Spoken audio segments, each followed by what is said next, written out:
The snow wasn't falling, it was attacking. A solid wall of white fury flung sideways by a wind that screamed like a banshee across the endless Dakota plains. Out there, swallowed by the chaos, lay Elara, alone, betrayed, her body heavy with the child she fought to protect, her breath freezing in ragged plumes before the gale ripped it away.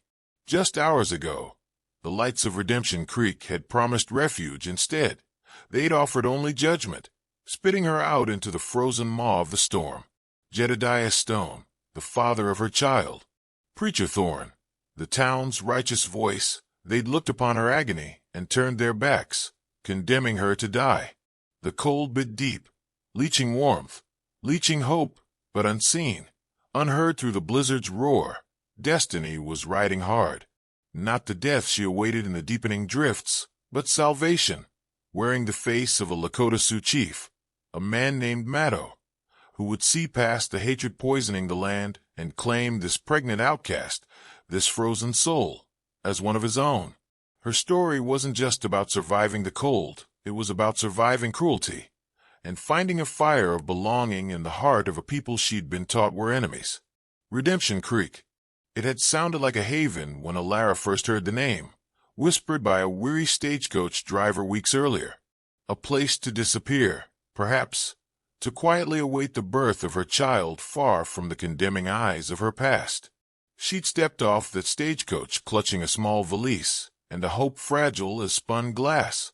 The town itself was little more than a raw scar on the prairie, a single muddy street flanked by false-fronted buildings, a saloon already noisy by mid-morning, and a stark white church spire piercing the vast, indifferent sky. She carried herself with a deliberate quietness, her gaze often downcast, hoping to melt into the background. But anonymity was a rare commodity on the frontier, especially for a woman alone, her condition soon becoming impossible to hide beneath her simple, worn dress. The whispers started subtly. Curious glances from the women gathered outside the mercantile, their conversations pausing as she passed. Appraising looks from men lounging on the boardwalk, some pitying, some predatory. Elara felt the weight of their scrutiny like a physical burden. She found a small, cheap room at the back of the Widow Gable's boarding house, paying up front with the last of her savings. She tried to find work, mending, cleaning, anything, but doors remained politely, firmly closed. "Nothing today," became the constant refrain. The heart of the town's judgment beat within the chest of Preacher Thorne, a tall, austere man with eyes that missed nothing and forgave less.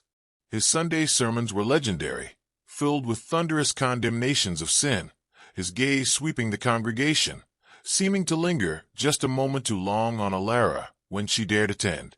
He spoke of moral purity, of shielding the community from corrupting influences, his words painting lone women, especially those in Elara's circumstances, as dangerous temptations.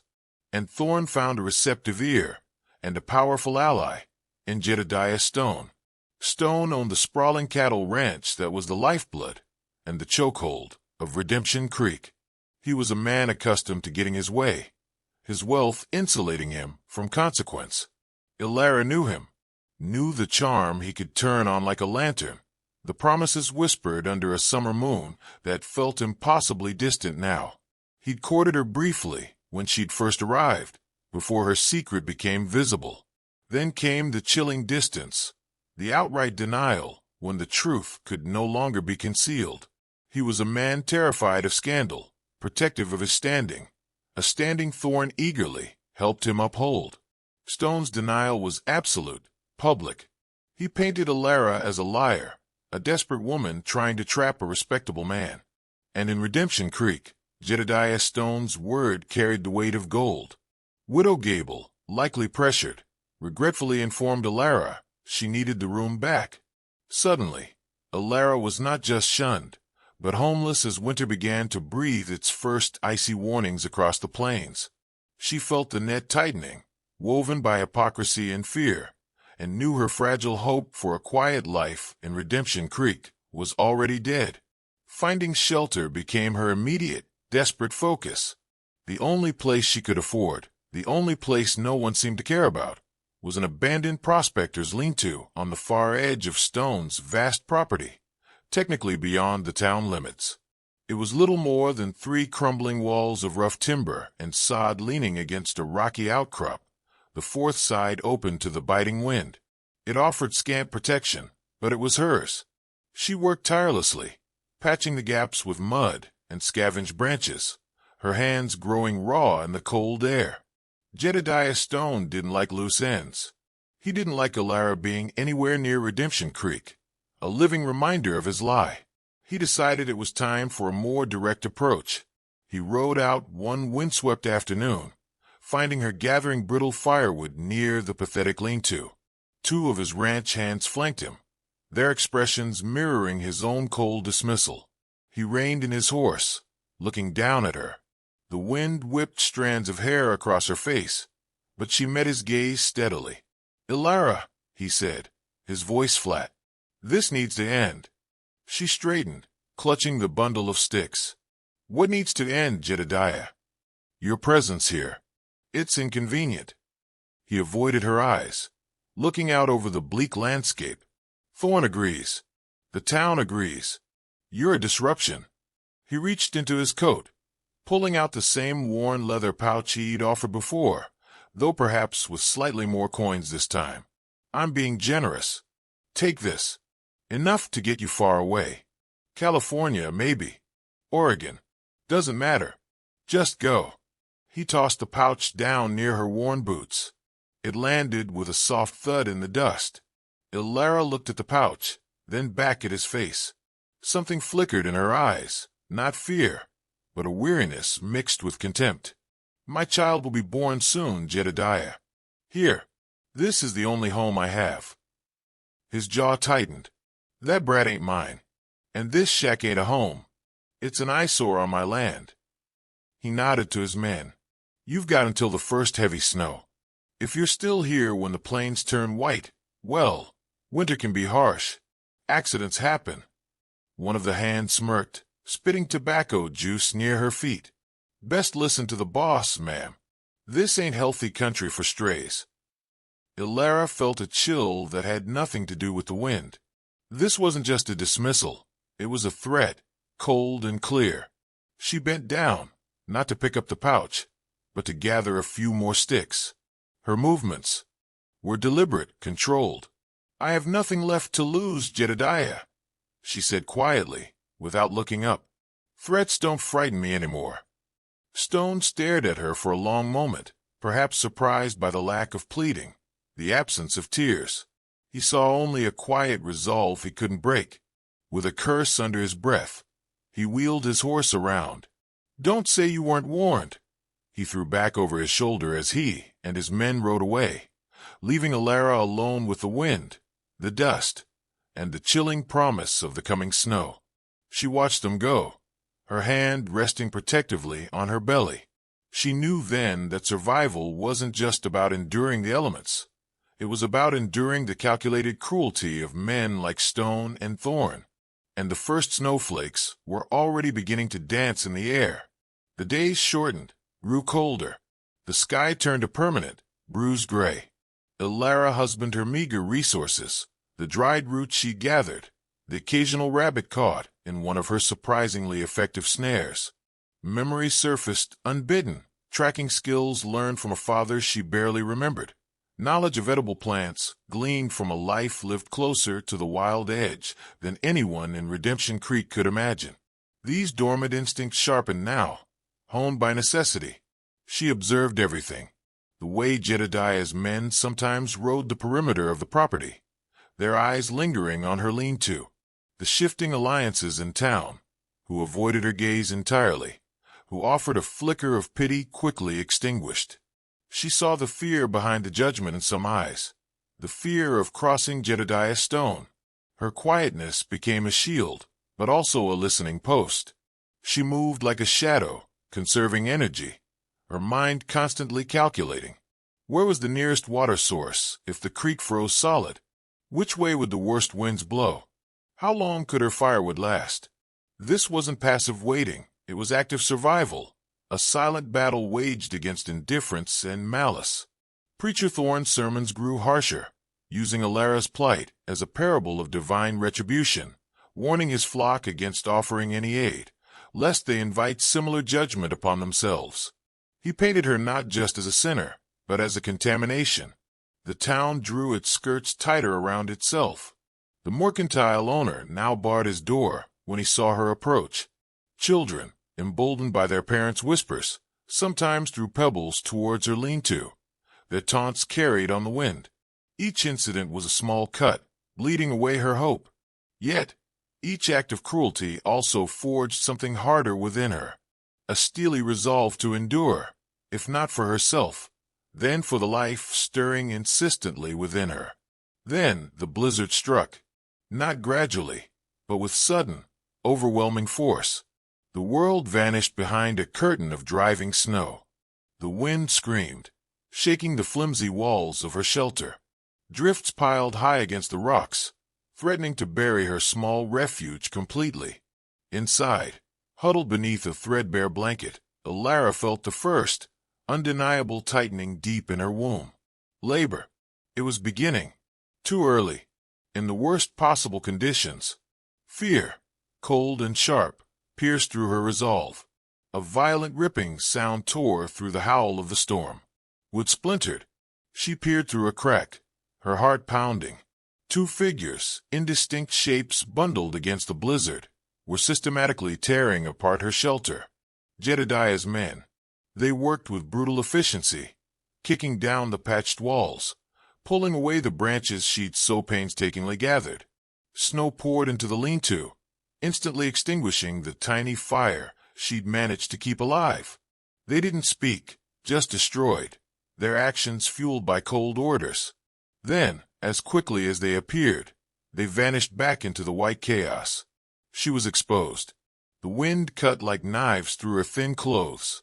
The contractions intensified, stealing her breath, doubling her over. Panic clawed at her throat. Staying meant freezing. Staying meant dying. A desperate, perhaps foolish, idea sparked. Redemption Creek. Maybe seeing her like this, actively in labor, dying the storm they condemned her to, maybe someone, anyone, would show mercy. Clinging to that fragile hope, she pushed herself up, staggering out into the teeth of the blizzard, fighting her way back towards the town that had cast her out. Each step was an odyssey of pain and dwindling strength. The lights of the town seemed impossibly far, mocking her desperation. She finally reached the edge of town, collapsing against the wall of the livery stable, gasping, snow plastering her face and clothes. Figures emerged from the swirling white. Jedediah Stone, his face impassive under the brim of his hat, and beside him, Preacher Thorne, his expression one of grim satisfaction. Hope surged, desperate and illogical. They saw her. They had to help. Please, Elara choked out, the word torn away by the wind. Help the baby coming now. Stone just stared, his eyes like chips of ice. Thorne stepped forward, his voice cutting through the gale, laced with chilling certainty. The path of the wicked leads to desolation, he declared, his gaze sweeping over a shivering form. The storm is the Lord's judgment made manifest. Turn back, sinner. There is no sanctuary for you here. One of Stone's men, lurking nearby, stepped forward and kicked snow directly at her face. Get out of here. Ain't welcome. Go die in the drifts where you belong. The last vestiges of Elara's hope shattered. There was no mercy here. Only cold, hard condemnation. They were literally turning her away to die. Fear, sharp and primal, gave her a final burst of energy.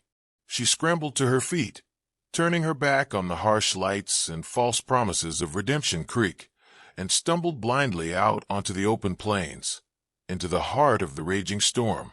The blizzard swallowed her whole. She walked, fell, crawled, driven by an instinct she didn't understand. Pain became a constant roar, blurring with the wind. Contractions ripped through her, pulling her down. Finally, utterly spent, she collapsed into a deep snowdrift. The cold seeped in, numbing the pain, bringing a strange, quiet peace. This is the end, she thought, curling protectively around her belly. "Forgive me, little one." She closed her eyes against the swirling white, unaware that shapes were moving through the storm, drawn by forces greater than hatred or judgment.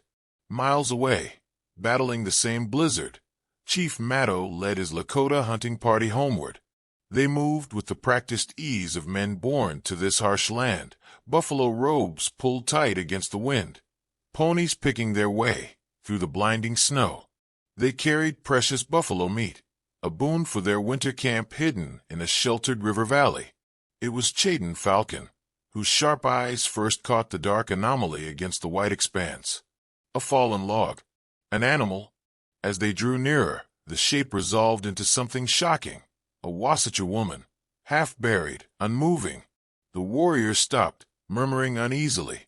Finding a white person out here, especially in this state, was rare and usually signaled trouble. Old wounds, broken treaties, the constant encroachment of settlers' suspicion was a necessary shield. "Leave her, Mato," urged Tasunka, an older warrior whose face bore the map of many hard winters. "Her people likely put her here. It is not our fight. The storm will finish it." Mato silenced him with a raised hand. He dismounted, his moccasins sinking deep as he approached the drift. He knelt, brushing snow from Elara's face. Her skin felt like ice, lips tinged blue, her breathing a mere flutter, but alive.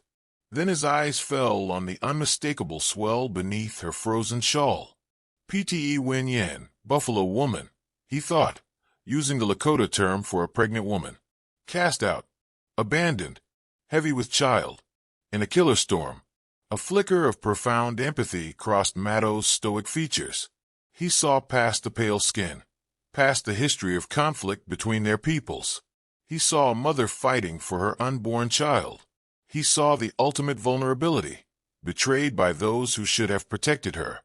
Lakota tradition held deep reverence for life, especially the miracle of birth. To leave her here would violate the core of his beliefs, the honor of his people. It would be yielding to the same cruelty that put her here. He looked at his warriors, his gaze clear, his decision firm. "Wakang Thanka watches," he said, invoking the Great Spirit. "Life is sacred. We do not leave her to the wind." He ignored the doubtful glances, gently scooping Elara into his arms. She felt terrifyingly light. He wrapped his own thick robe around her shivering form, a cocoon of warmth against the deadly cold. He saw her eyelids flutter weakly. A sign. "She carries life," Mato stated, his voice quiet but absolute. "Her spirit is strong. We take her to our camp." He carefully lifted her onto his own pony, mounting behind her, holding her securely against his chest. "Chapawee will know what to do." The warriors exchanged glances, but none argued. Mato's wisdom and honor were unquestioned. He was their chief. His compassion, even for a Wasatch outcast, stemmed from Lakota strength, not weakness. As the party turned towards the hidden valley, Mato felt the weight of his choice. He was bringing the conflict of the outside world into their sanctuary, but he was also upholding the deepest values of his people. He looked down at the pale, unconscious face nestled against his robe. He didn't know her name or her story, only that the storm had delivered her to his care. He had, in that moment, claimed her survival as his responsibility. And beneath the howling fury of the blizzard, a fragile connection was forged, a promise of sanctuary offered against the biting winds of hatred. The Lakota winter camp, nestled in a protected bend of the frozen river, was a haven of smoky warmth and community. Teepees stood like silent sentinels against the snow, the air thick with the smell of wood smoke and roasting meat. The arrival of Mato's party, especially with the chief carrying an unconscious white woman, brought the usual bustle to a halt. Faces peered from teepee flaps, curious, wary. Mato carried Elara directly to the largest teepee, the dwelling of Chapawee, the tribe's revered medicine woman. Chapawee, her face a network of wise wrinkles, examined Elara with swift, knowing hands. She clicked her tongue at the sight of Elara's frostbitten fingers and toes, murmuring Lakota healing chants as she applied poultices of herbs and bear grease. Other women arrived silently, bringing warm broth, thick furs, offering gentle assistance. Elara drifted in a haze of pain, cold, and exhaustion, vaguely sensing the soft voices, the unfamiliar language spoken with kindness, the feeling of being cared for, truly cared for the first time in so long. Under Chapaway's ministrations, Elara slowly thawed, the immediate threat of freezing receding. But the ordeal had triggered full labor. The Lakota women rallied around her, their movements calm and assured, their presence a quiet source of strength. Gone was the terror of being alone in the storm, replaced by the supportive energy of experienced hands and encouraging murmurs. They held her, wiped her brow, offered sips of willow bark tea, guiding her through the waves of pain with a gentle competence that felt profoundly safe. Several days after her rescue, shielded from the lingering storm within the warm embrace of the teepee, Elara gave birth. A small cry pierced the quiet anticipation, a son. Healthy, strong-voiced, perfect. Holding him close, wrapped in soft furs, Elara wept, tears of pain melting into tears of overwhelming relief and gratitude. This tiny life, condemned by the world she'd fled, was welcomed here with reverence. Mato came to see the child later that day. He stood observing the mother and son, a rare softness touching his usually stoic face. He presented Elara with a small buckskin pouch, beautifully adorned with intricate quill work. "A gift," he said, his English careful but clear, "for the little warrior. May he grow strong like the bear." He then spoke to Chapaway and Lakota. The medicine woman nodded, then turned to Elara. "Mato says you survived the Iatang Waiapeta fate, the great north wind. You have shown strength. You will be called Winyan Tawakoni, woman who lives." Chapaway smiled gently. "And the boy?" "Mato suggests Chayton, after the one with eyes like a falcon, who saw you first in the snow." Elara nodded, tears welling again. "Winyan Tawakoni, woman who lives." It felt right. And Chayton, a strong name, a name tied to her rescue. Life began anew in the Lakota camp. Healing was slow, not just from the physical ordeal, but from the deeper wounds of betrayal. But the constant, quiet support of the Lakota women was a balm. They taught her words, shared tasks, showed her how to scrape hides, mend teepees, find edible berries even under the snow. She learned the rhythm of their lives, the deep respect they held for the land, for each other, for the spirit world. Her quiet nature, once a defense mechanism, now allowed her to listen, to learn, to gradually earn trust. Little Chayton thrived, passed from loving arms to loving arms, bundled warmly, sung Lakota lullabies. Elara watched Mato lead his people, his fairness, wisdom, and quiet strength a constant reassurance.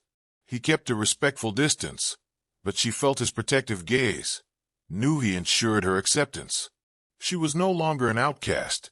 She was Winyan Tawakoni, part of the Tiaspe, the extended family. But the plains have long ears. Eventually, a French trapper, trading near the Lakota winter grounds, heard the story. A white woman, saved from the blizzard, living among the Sioux with her newborn son.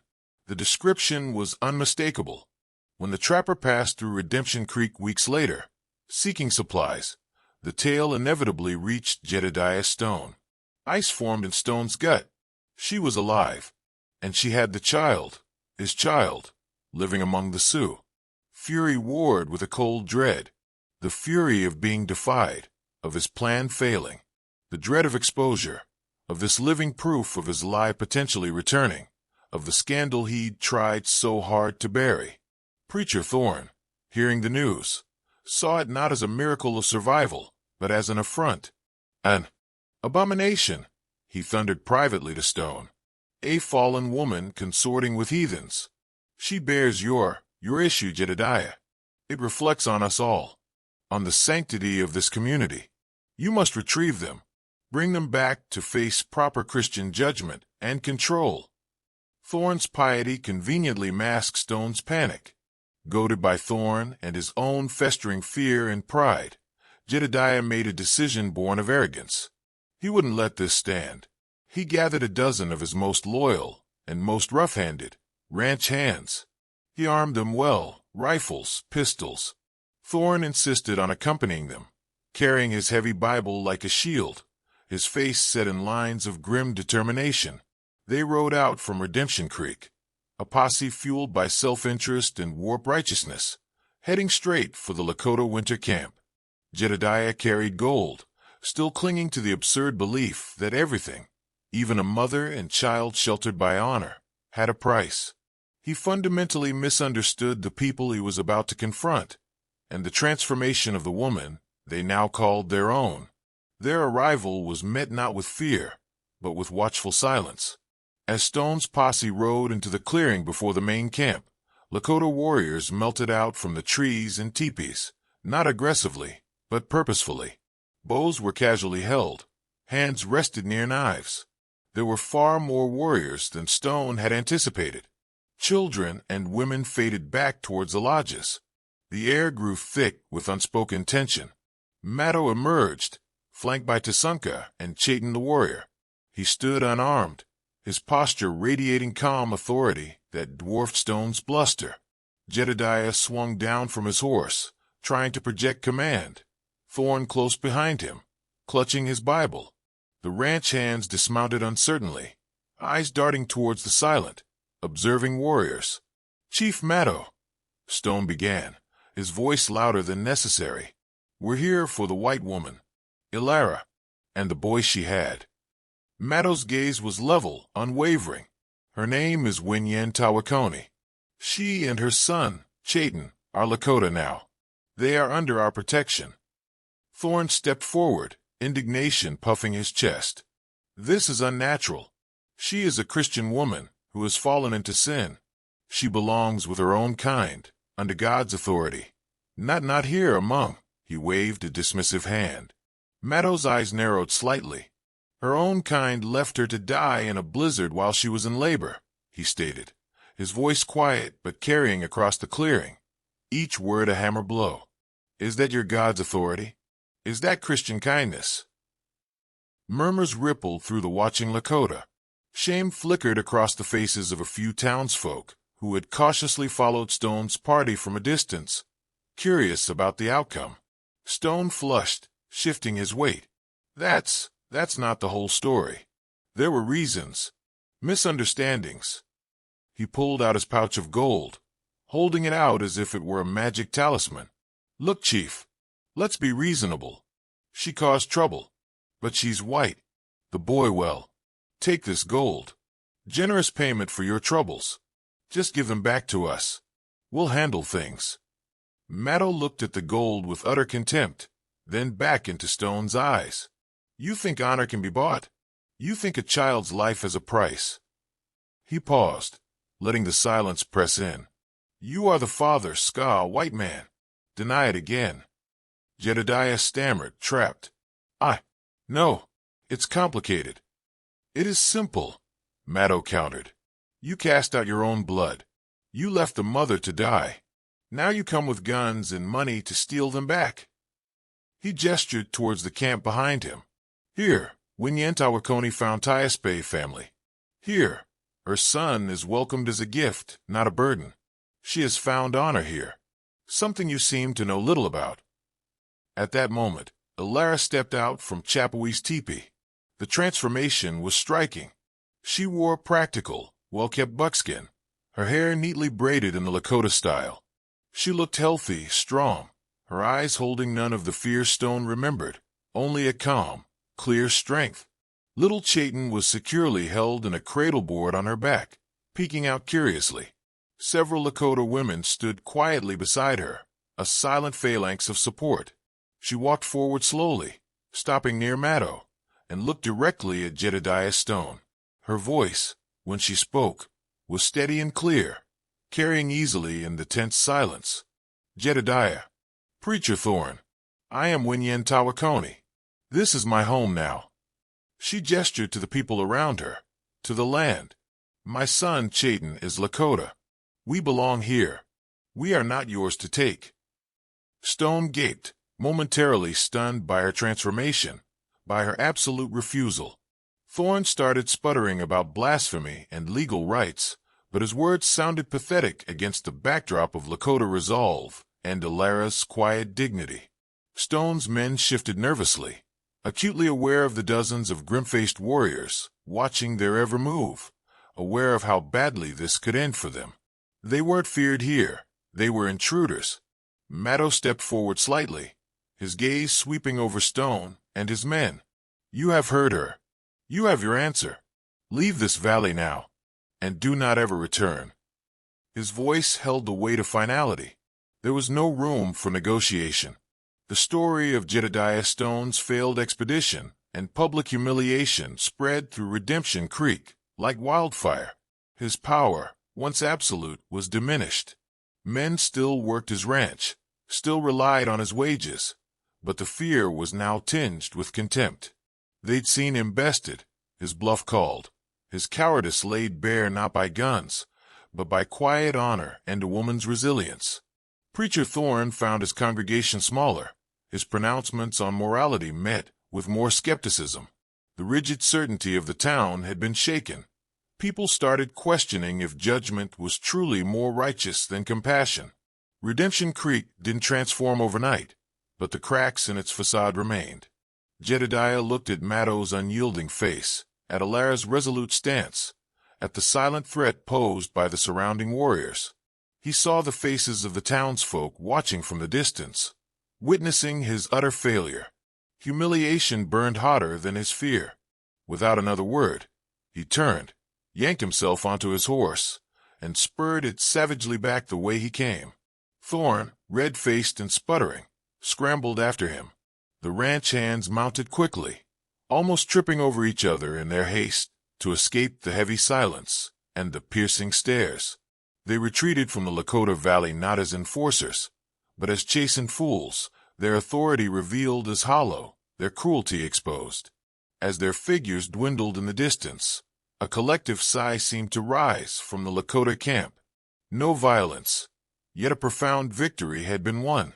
Elara watched them go, the last ties to her painful past dissolving like smoke on the wind. She met Mato's eyes across the clearing. A deep, silent understanding passed between them, respect earned, sanctuary given, a bond stronger than blood, forged in the heart of the storm. Far from the judgment and hypocrisy, Winyentawakoni embraced her new life. She learned the rhythms of the seasons, the language of the Lakota, the stories and songs that held their history and wisdom. She became skilled with a needle, her quillwork intricate, her hide tanning thorough. She found purpose not just in raising Chayton, but in contributing to the community that had saved her. Chayton grew tall and strong, his first words a mix of Lakota and English, equally comfortable chasing butterflies with Lakota children or listening to the elders' tales by the fire. He knew Mato as a respected leader, Chapawee as a grandmother figure, the warriors as uncles. He knew the story of his birth, of his mother's survival, told not as a tale of shame, but of strength and the unexpected gift of belonging. Elara never forgot the cruelty of Redemption Creek, the sting of betrayal, the killing cold of the blizzard. But those memories no longer held power over her. They were part of the journey that led her here, to this life, to this family, woven into the fabric of Winyentawakoni, the woman who lives. Her peace was hard won, her home found not in a place marked on a map, but in the heart of a people who valued courage over conformity, compassion over condemnation. Under the vast, open sky of the northern plains, surrounded by the fierce, protective honor of the Lakota, the outcast had finally found her true sanctuary.